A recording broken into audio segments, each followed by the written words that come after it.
Hello everyone, I'm Setayesh, and this is the seventh episode of the series Literary Schools in 15 Minutes.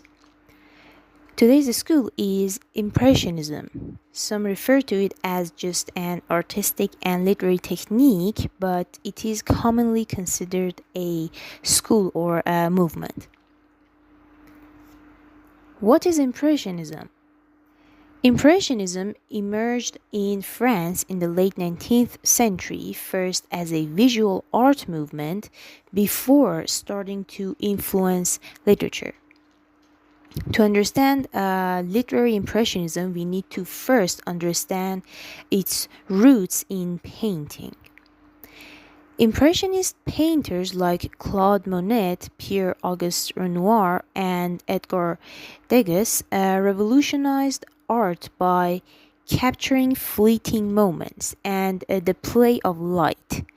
They worked outdoors, a practice known as in plein air, to be actually able to observe natural light directly and record their immediate sensory impressions of the scenery. Their goal was to depict sensory impressions rather than just, objectively record it. To record the objective reality, actually, to show what the eye actually sees at a given moment, not what the mind knows is there. So it is quite subjective. The Clement Greenberg, a critic actually, believed that Impressionism was the beginning of modernist painting. Before Impressionism, art was expected to create a perfect illusion of reality. But after Impressionism, art could be about perception or whatever else, not just reality. In 1863, Emperor Napoleon III created the Salon des Refusés, which was an exhibition for paintings which were rejected by the officials in Paris Salon. Edward Manet's works attracted tremendous attention, and this event opened commercial to the Impressionist movement. Individuals' perception was the vital feature of the Impressionist actually painting technique. So, what defines Impressionism? Let's look at its key characteristics. First, Impressionism is about capturing sensation and light. There is a focus on immediate sensory experience and how light transforms the individual, transforms the way that the individual sees objects. Second, Impressionism emphasizes on subjectivity rather than objectivity. Impressionist reality is filtered through the individual's perception, not the reality. There is no single correct way to see the world. Multiple perspectives are valid, and they are valued actually. And third, there is actually spontaneous feelings and improvisation are central. Artists' aim was to capture fleeting moments, as I said. This aim resulted in loose brushwork and visible technique that created a kind of ongoing sense in the reader, as if the moment itself was still in motion, still not finished, or actually done. Fourth and last, Impressionist artists focused on modern life subjects, such as scenes of everyday urban life, or landscapes, or leisure activities, and ordinary people. How did Impressionism found its way to literature? Because, as I told you, it was initially an art movement. Well, first we see the emergence of stream of consciousness writing. Authors attempted to capture the uninterrupted flow of thoughts and feelings, the chaotic, associative movements of the mind. This technique was pioneered by writers like Virginia Woolf and James Joyce, who sought to render consciousness as it actually operated. And I know that I have told you about stream of consciousness in the modernist movement actually, but the thing is that impressionism and modernism, we cannot just separate these two. Okay, it's not that these two movements are not separated, and they go alongside each other. So it's just important to know that it's not like the first there was modernism and then there was impressionism and then there was futurism, blah blah blah.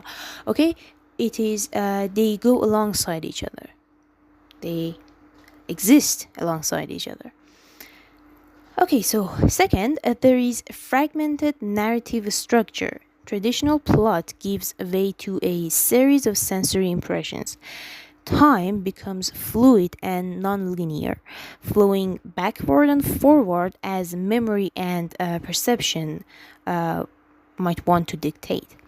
The reader experiences moments as the character experiences them, without the conventional orders of storytelling. So there's not much sense to it because the mind is fluid, okay? And when writers want to write this fluidity, it becomes a bit of a mess, actually. It is hard to make heads and tails of the novel or the poem that you're reading. Okay, and third, there is a focus on sensation. Detailed descriptions of what characters see, hear, smell, and feel create an immersive experience for the reader.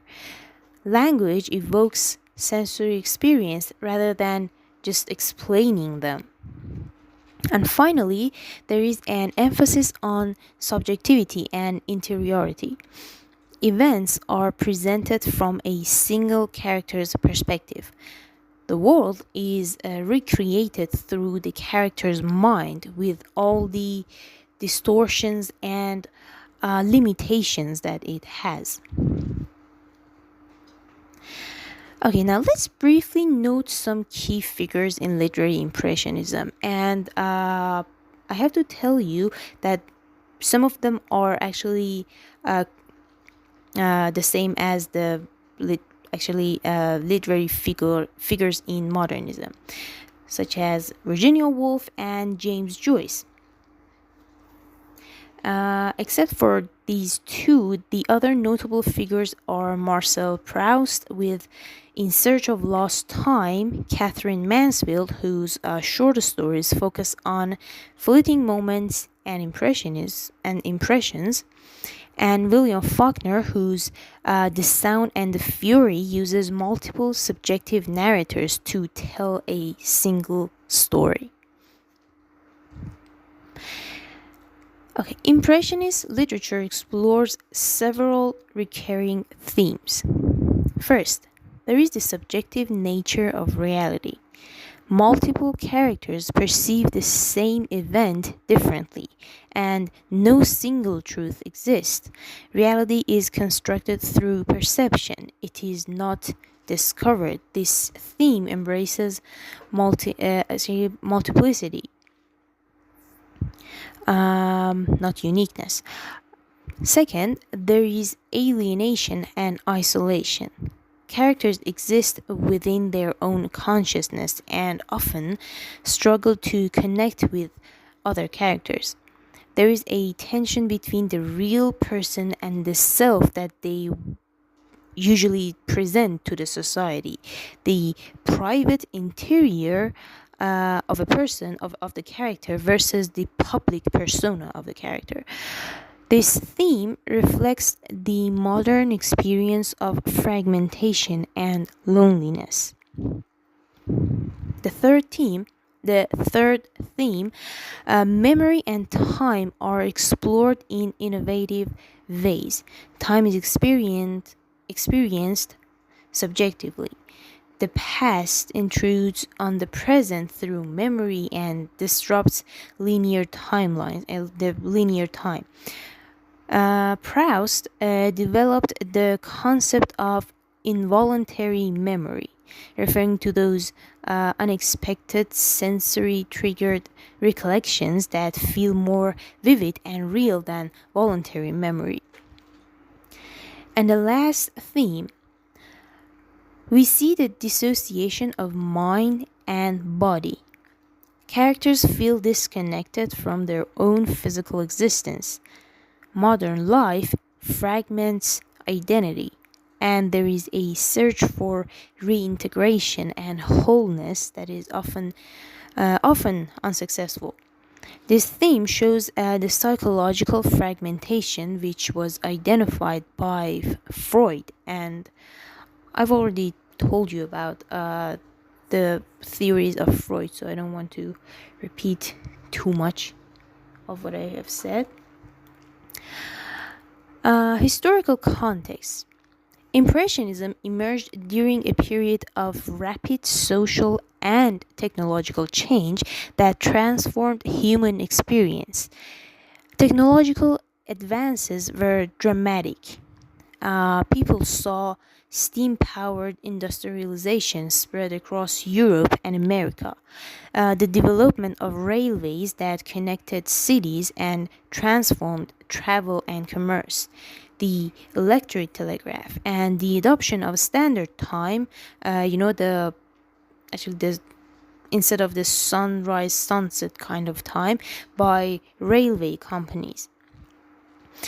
Then the standard time is the time that we have it, so it started from that time. Then came engineering marvels. The Crystal Palace of 1851, which was an iron and glass exhibition hall that broke all previous conceptions of what architecture could be or could achieve. The Brooklyn Bridge, completed in 1883, connected New York City boroughs. The Eiffel Tower of 1889 broke all previous limitations on height and structural engineering. The cultural impact was also profound. These innovations changed the urban environment. Humans' experience of time itself was also transformed by railway schedules and the telegraph. The world became just, more complex, more accelerated, and more fragmented. And also, the traditional ways of understanding reality seemed kind of inadequate for the people of the time. So it was mind baffling for people. At the same time, major thinkers were challenging traditional certainties and undermining belief systems that had seemed unquestionable for many centuries. Charles Darwin, in On the Origin of Species, undermined religious certainties about human uniqueness and divine creation. His theory of evolution was natural selection suggested, by natural selection suggested that humans were not the special creation of God, but they were part of a natural process of change and adaptation. Karl Marx revealed contradictions within the capitalist system and argued that economic relationships shaped all the aspects of society. His critique of capitalism and class conflict challenged the notion that the existing social order was natural and inevitable. Sigmund Freud introduced the primacy of the unconscious mind. He argued that subjective reality is based on primal drives of which we are largely unaware. It is in our subconscious actually. This insight fundamentally changed how people understood themselves and their motivations. Friedrich Nietzsche questioned the truth. He explored psychological drives, particularly the will to power, and suggested that morality and religion were actually human creations, therefore, challenged the foundations of the Western thought.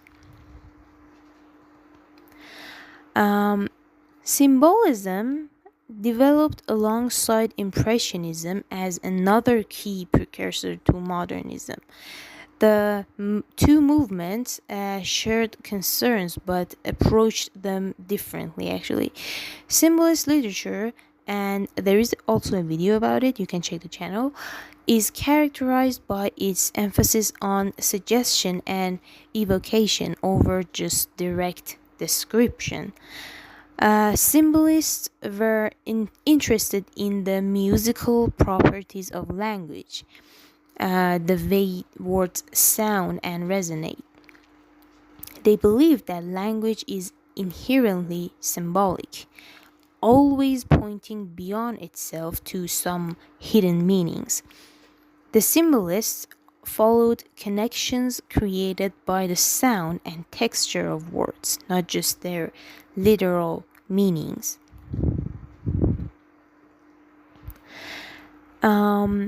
Impressionism focused on capturing sensory impressions of light and movement. Post-Impressionism moved towards more structured, symbolic, and kind of expressive forms of representation. Cubism, it's another artistic and literary movement or technique, broke down objects into multiple perspectives and showed them from different angles simultaneously. Literary modernism adopted stream of consciousness, fragmented narrative, and subjective perception as its primary techniques. Okay, now let's just review the key takeaways from today's lesson. First, Impressionism began in painting but profoundly influenced literature and all the other modern arts later. Its emphasis on perception and light changed how artists understood their work. The movement emphasized subjective perception and sensory experience over objective reality.